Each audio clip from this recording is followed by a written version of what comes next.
প্রতিনিয়ত লাগামহীনভাবে বেড়েই চলেছে স্বর্ণের দাম। স্বর্ণের এমন চড়া মূল্যের কারণে সংযুক্ত আরব আমিরাতে ক্রেতা সংখ্যা কমতে শুরু করেছে। বছরের যে সময় রমরমা ব্যবসা হবার কথা, ক্রেতা সংকটে এখন দুশ্চিন্তায় ব্যবসায়ীরা। ইশতিয়াক আসিফের তথ্য ছবিতে ডেস্ক রিপোর্ট। দাম আর গুণগত মানের কারণে স্বর্ণ গহনা কিনতে অনেকের কাছেই পছন্দের নাম আরব আমিরাত। দেশটির অভিজাত শহরগুলোতে বেড়াতে গিয়েও সোনা কেনেন শৌখিন পর্যটকদের কেউ কেউ। তাই বছর জুড়ে ভিড় লেগে থাকে দোকানগুলোতে। তবে হঠাৎই দাম বেড়ে যাওয়ায় কমেছে ক্রেতার আনাগোনা। বাদ দিয়েছেন প্রয়োজন ছাড়া স্বর্ণ কেনার চিন্তা।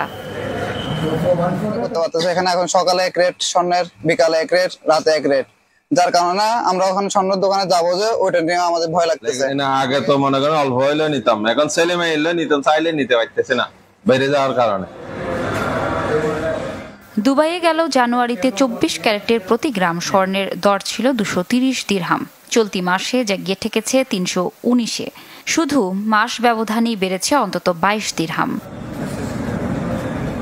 প্রবাসী ব্যবসায়ীদের দাবি, অস্বাভাবিক দামে আমিরাতের দোকানগুলোতে অন্তত 20% কমেছে বেচা বিক্রি। তো আগে যারা 3-4 প্যাকেট করে নিত, বিশেষ করে ব্যবসায়ী যারা, তো এখন মানে তারা খুবই কমিয়ে দিয়েছে। ইদানিং অনেক কাস্টমার নেই। প্রতিদিন 1 কিলোর মতো আমরা সেল করি, তো আজকে দেখা গেছে মাত্র 200-300 গ্রাম গিয়েছে। যাদের দামটা হচ্ছে যে আপনার এই বছরের শুরু থেকে দামটা বেড়ে গেছে।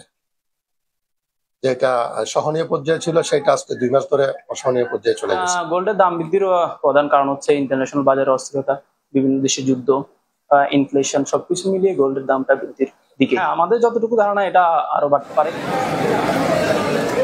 দুবাইয়ে স্বর্ণ ব্যবসায় যুক্ত 300-রও বেশি বাংলাদেশি প্রতিষ্ঠান। মূলত দক্ষিণ এশিয়ার দেশগুলোর নাগরিক এবং ভ্রমণ পিপাসু পর্যটকরাই সংযুক্ত আরব আমিরাতের স্বর্ণ গহনার বড় ক্রেতা।